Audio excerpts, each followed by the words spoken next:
Hi everyone, this is the second screencast that I spoke about.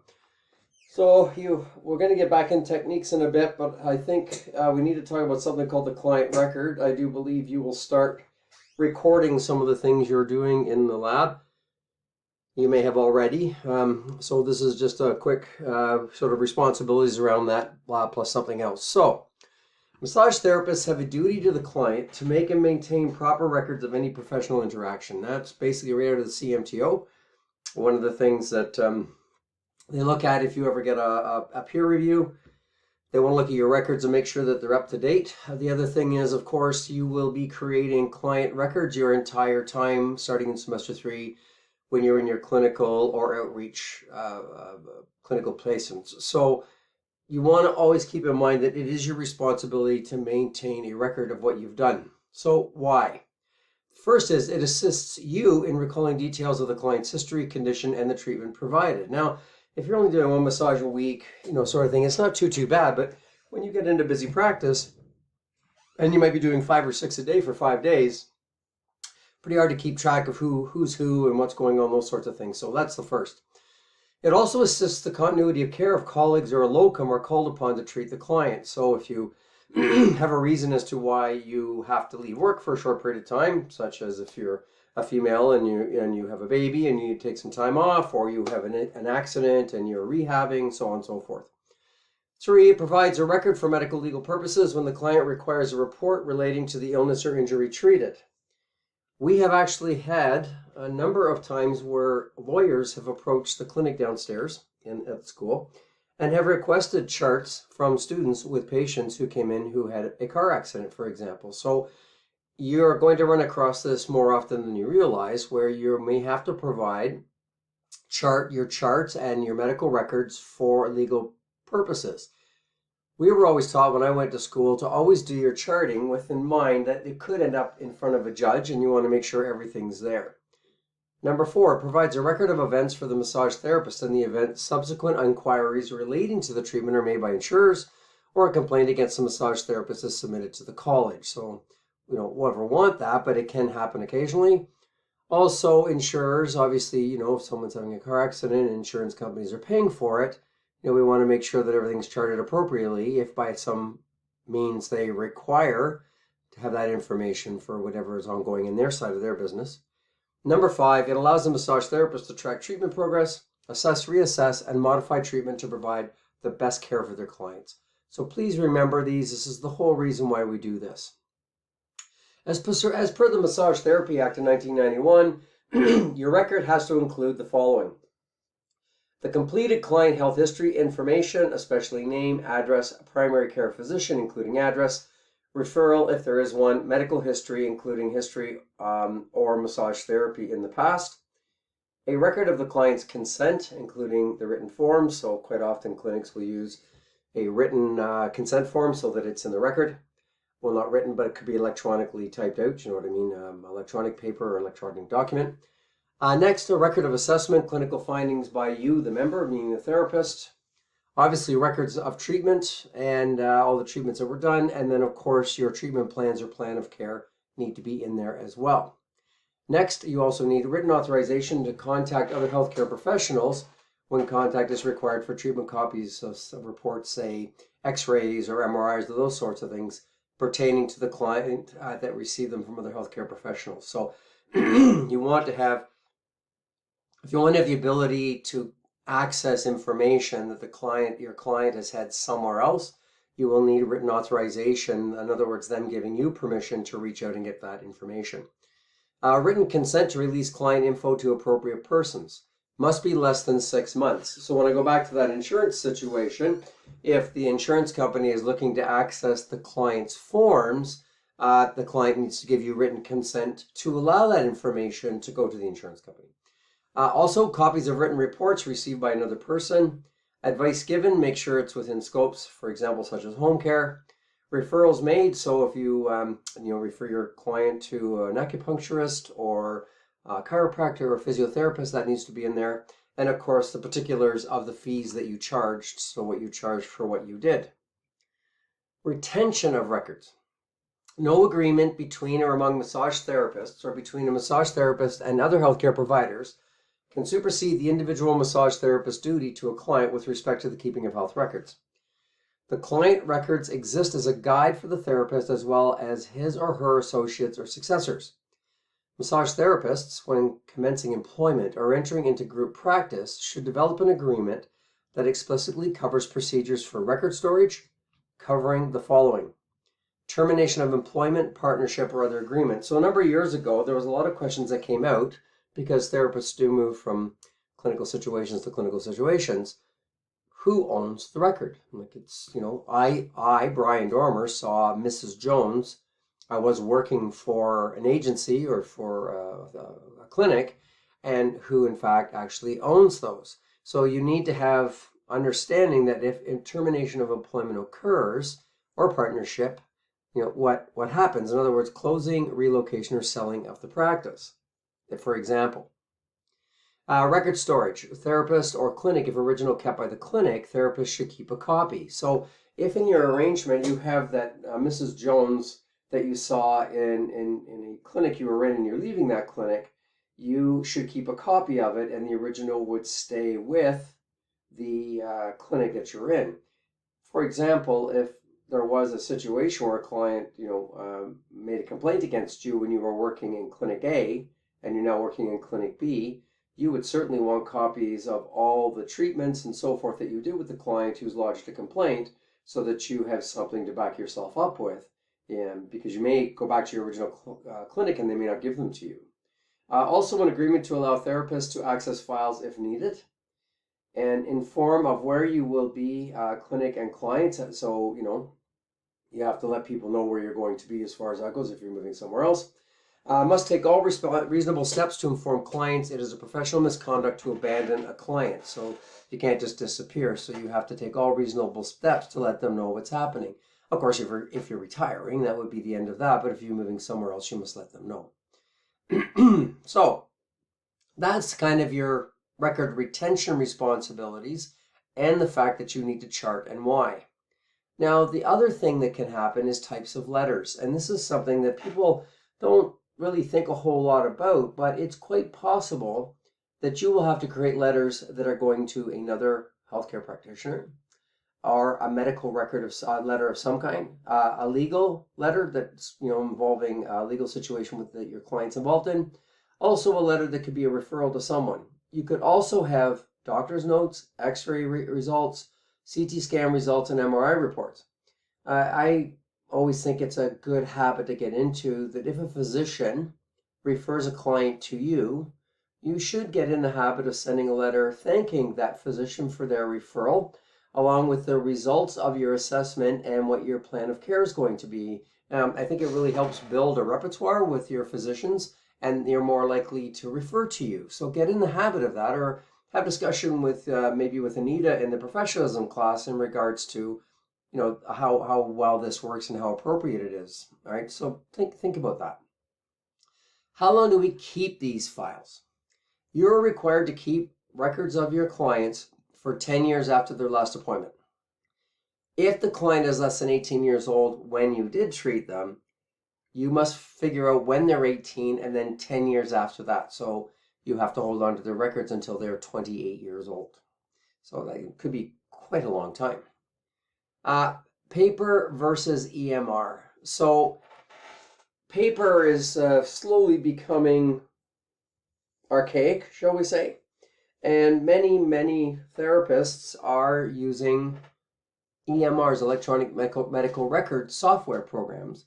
In fact, you're going to get training for that next semester, in semester 2, to prepare you for the clinic, because we use a platform called Jane, which you can see here. And that Jane app is what you will be using your entire time while you're in the clinics at Georgian. Now, Jane is probably, I would go on a limb and say I think it's the most popular electronic medical record platform out there for massage therapists and also physios and chiros.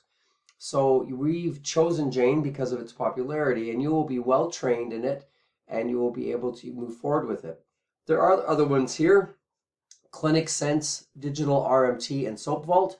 The links are here for you to have a look at them if you wish. And the thing to remember when you look at an electronic medical record platform, is it Canadian? Now, why Canadian? Why is it important? The reason being is that our privacy laws in Canada are far more strict than those south of the border in the US.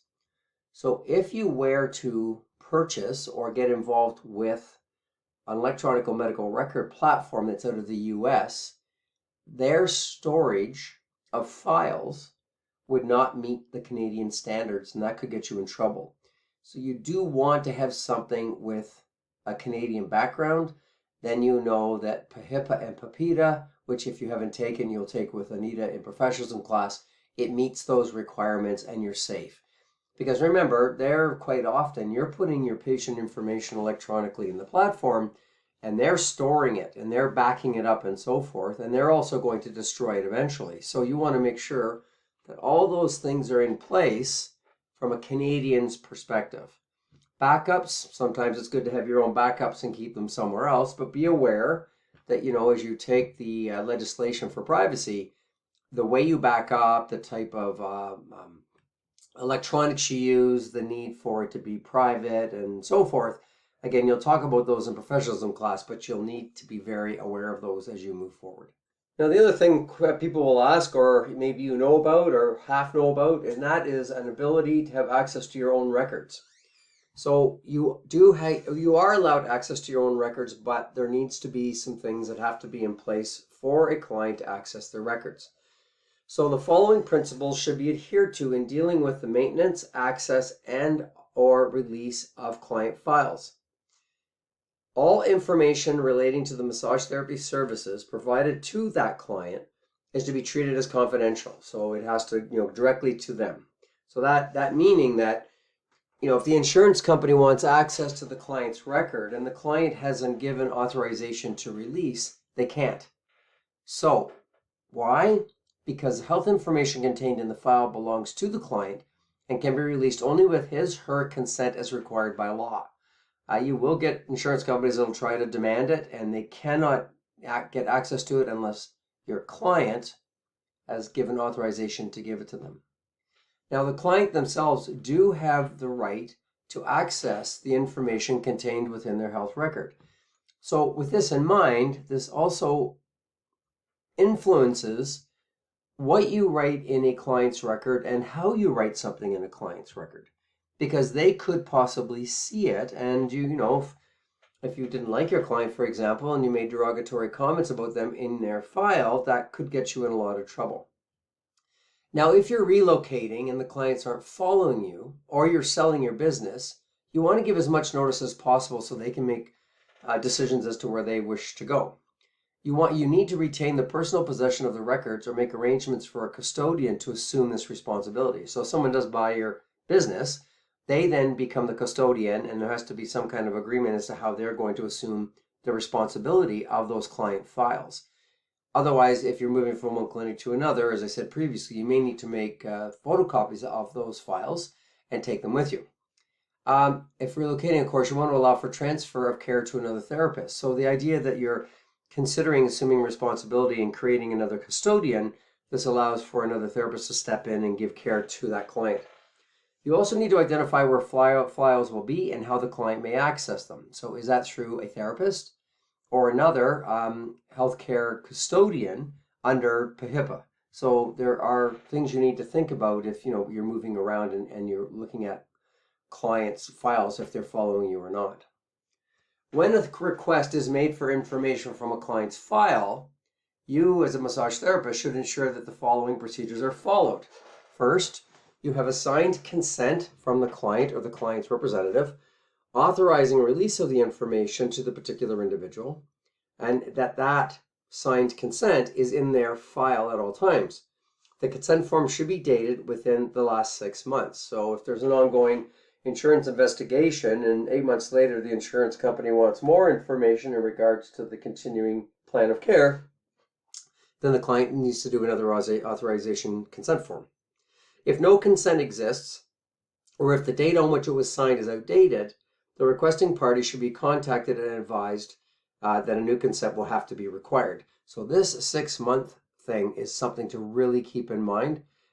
6 months in practice can slide by very quickly, and you want to be very aware of where that's at. Once consent has been obtained, the requested copy, and it is a copy, they do not get the original, that has stayed with you. They get a copy, a summary report or medical legal report should be prepared. So you may need to have a report or summary within that. A fee is allowed. You're allowed to charge for that. A fee that reflects the cost of materials used, the time required to prepare the material, and the cost of sending it to the requester should be established. The massage therapist may request payment of the fee prior to providing the documentation. So even at Georgian, with students' files, because of the work that someone needs to do to gather a client's file and prepare it to get sent off, there is a fee for that. Last I heard, I think it's $75 that someone would have to pay in order to go through all these steps.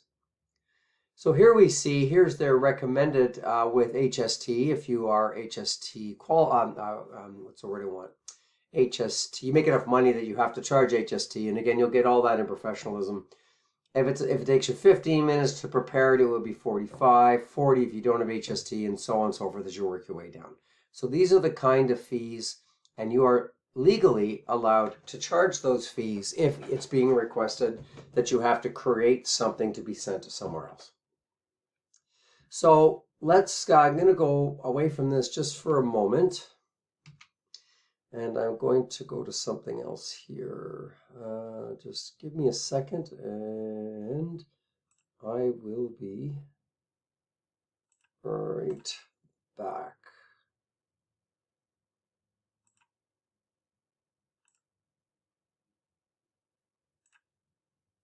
Okay, I'm back. So I don't know if this is what you've been using in your lab setting. I think it will be coming. I think this is what's being created. This is a paper copy, so this is something that we use for practice in the lab or did in the past. So eventually you will be, when you're looking after each other and doing some things in the lab, you'll be expected to keep treatment notes. So you'll see here you have all the key parts you need to fill out, your student therapist name, and it might be your student number, who's your clinic or lab supervisor, the name of the person you treated, and the date. Did you obtain consent to treat? How long was the treatment? How long did it last? What areas did you treat? So you would list them in here. Your techniques used, so all the various techniques that are available. Which ones did you use when you were working with your client, doing the practice and so forth. Your positioning, what position did you put your partner in throughout your treatment. The chief complaint, so in some cases your clinic or your clinic supervisor or your lab tech will give you a chief complaint that the patient has come in today with. The body, of course, is pretending to have that, so you put in the chief complaint, your treatment plan for that, what you found pre-treatment, during treatment, and post-treatment, and then the client's reactions to it, and what did you give for home care remedial exercise. So you're going to start seeing this, and you're going to start practicing filling it out. Now, this doesn't quite look the same as what you're going to see when you get onto the EMR, the electronic medical records platform that we use in the clinic. But this is just to get you started about what you need to think about and how you write it down when you're working your way through. Now, to speed things up as part of that, we have something, and this can be found in your student handbook. I believe it's on page 101 or 102. Of course, it takes time to write notes, right? And you know that. You're having to put a lot of information down. So we have agreed upon abbreviations within the context of the profession, and some that we've actually agreed upon here at Georgian College. All of these are medical abbreviations. So you've got all your abbreviations here on the left, here and here, and then your definition of what those stand for are all here on the right. So you are allowed to use these, okay, that you are allowed to use them. And it just helps you to speed up when you're taking notes. So this may be something that you want to print off and hang on to, but certainly something you need to practice at. As you move through the program, these are going to become so second nature to you. You'll be using them all the time. So it is something that you need to think about, is using abbreviations, as well as understanding that you will be using these abbreviations within the context of these treatment notes. So to go back to the slide, we can see here that, the medical terminology in short form, so we have the suggested fees. So I just showed it to you here where the page is, and I'm going to post both these on Blackboard today. So they will be accessible to you to print off if you choose to. That's the end of this slide set. Thanks very much for your time. Again, enjoy the rest of the weekend off. Thanks. Bye for now.